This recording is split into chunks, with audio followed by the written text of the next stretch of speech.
The newest season of Stranger Things was, yet again, the most watched show on Netflix, despite some widespread critiques. We're really starting to lose it. And, yet again, the show's characters made a lot of references to Dungeons and Dragons, the world's biggest fantasy role-playing game that first surged in popularity during the 1980s when the show takes place. Can we please play D&D now? No! But did this final season of Stranger Things, yet again, drive people to actually play D&D?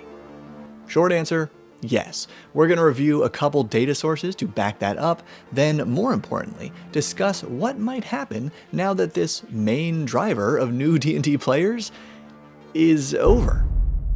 Cause I'm Bob, this is where we learn how to have more fun playing RPG. Actually, Bob, it's D&D live streams like Critical Role. What do you mean? It was D&D's 5th edition of Streamlined Rules. Aren't you all forgetting a certain global pandemic? That thing, Bobby, my boy, not Stranger Things, was the real driver of D&D's incredible growth over the last decade. Oh, okay, if you can point me to some data rather than vibes, please do. Because we all know a video thumbnail like, I was wrong, would probably get a lot of clicks. But my interpretation of the following data is that while each of those factors contributed immensely to onboarding millions of new players over the last decade, helping D&D reach its biggest ever surge in popularity, no. Stranger Things appears to be the consistent underlying factor that inspired D&D curiosity and drove millions of people to seek information about it, to take that first step toward playing. Why do I say that? Why don't we check the #1 place people seek information, the internet? More specifically, the world's #1 search engine, Google. Now, I want you to look at this graph. What do you notice? This is an easy one, by the way. Okay, pencils down. If you said, line go up, good. So what is this line? Because it's not D&D games played or sales of D&D books as others have mistakenly quoted me. It's just a comparison of how many times people searched for the term D&D on Google day by day from 2004 to now worldwide. Specifically, numbers represent search interest relative to the highest point on the chart for a given region and time. A value of 100 is the peak popularity for the term. The value of 50 means the term is half as popular. A score of 0 means there was not enough data for this term. In other words, D&D popularity, according to Google searches, was flat from about 2004 to sometime in 2016. Though we can zoom in on this spike in June 2008 for the launch of 4th edition, then see this gradual rise from about mid-2012 with the launch of D&D Next, the playtest program that would become D&D 5e. There's another bump in August of 2014 for the release of the 5e Player's Handbook, and there's still a noticeably flat-ish segment around the spring and then summer of 2015 after Critical Role had begun that March. And I'm not saying that to be harsh, I'm saying it as comparison to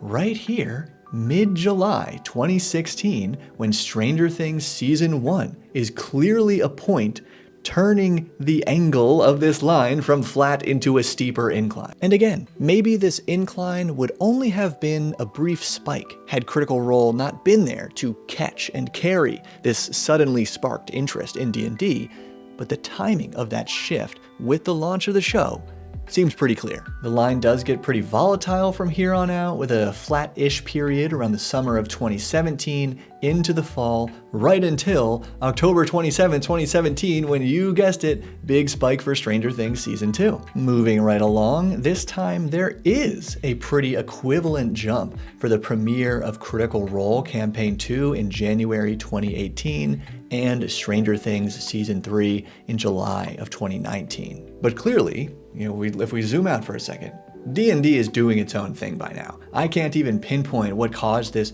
big spike around July of 2018. It's somewhere between Mordenkainen's Tome of Foes, Waterdeep Dragon Heist, and the release of the limited edition core rulebooks. Then as for the effects of that global pandemic, it's hard to say really what happened here because Google kind of fails us, showing a slight downtrend from 2020 to 2022, but then noting a change to their data collection at the start of 22, creating a sudden spike, probably because the growth was actually steady all along here. But a few months after that change, Stranger Things 4 causes the biggest spike yet in D&D curiosity, released in 2 parts between May and July of 2022, only to be beaten by the D&D movie in April of 2023, and then matched by Baldur's Gate 3 in August of that year. And here's the last Google Trends graph, 2024. Pretty flat with little bumps around September for the release of the new Player's Handbook, and clearly the most noticeable shift here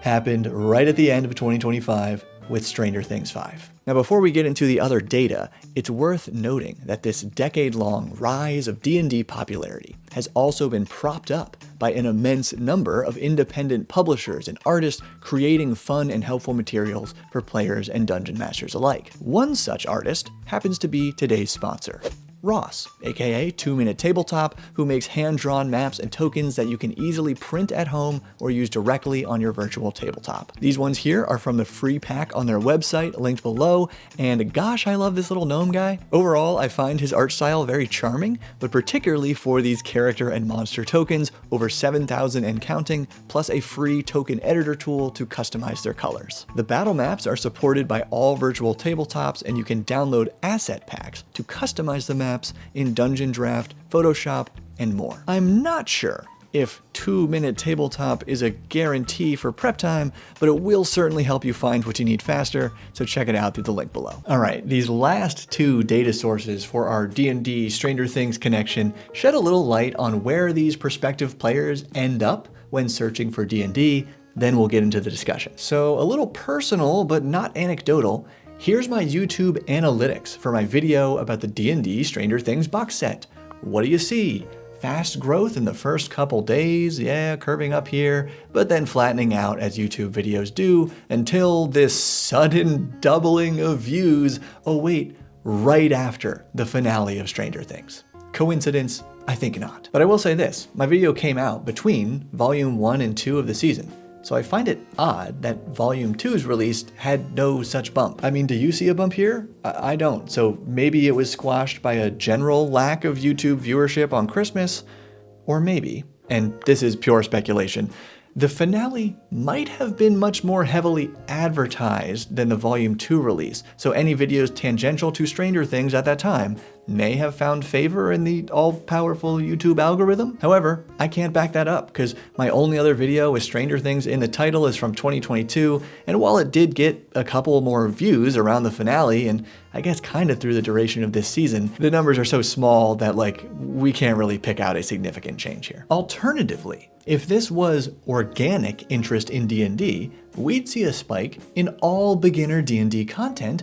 And yeah, my annual review of all D&D 5e books follows this very steady incline until it gets a little steeper right here after the finale. If we zoom in, it's a little easier to see just how steady these views were until bang, December 31st, a big bump right after that. However, this buyer's guide video came out only 1 week before my Stranger Things box set review, so I think it's more likely that it was just heavily recommended to people who watched that box set review. Regardless, the sudden doubling of views on that Stranger Things box set review video was crazy. Now I know what you're thinking, Millie Bobby World Builder, are these D&D searchers converting to D&D players? Third source, kind of the same as the first. If we just switched from web search to Google shopping for D&D over the last 5 years worldwide, well, there's definitely something weird about this data here in the spring, but wow, that is a huge jump from October 2025 to now, just climbing.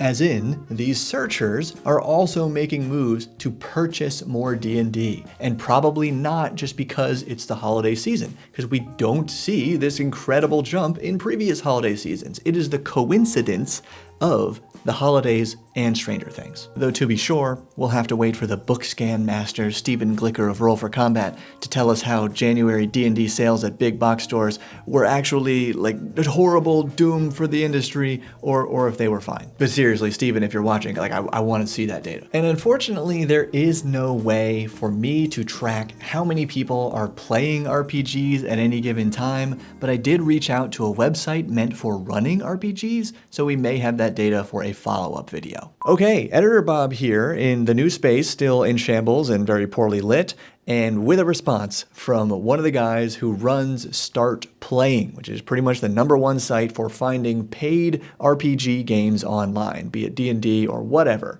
And I'm not going to read the full response because it's kind of long, but the highlights are, and there's a quote, "It's hard to really pinpoint certain spikes specifically from Stranger Things because we generally see consistent growth month over month." And then finally he says, "This past week," so talking about January 2026, "has been one of the best weeks for new users in the company's history."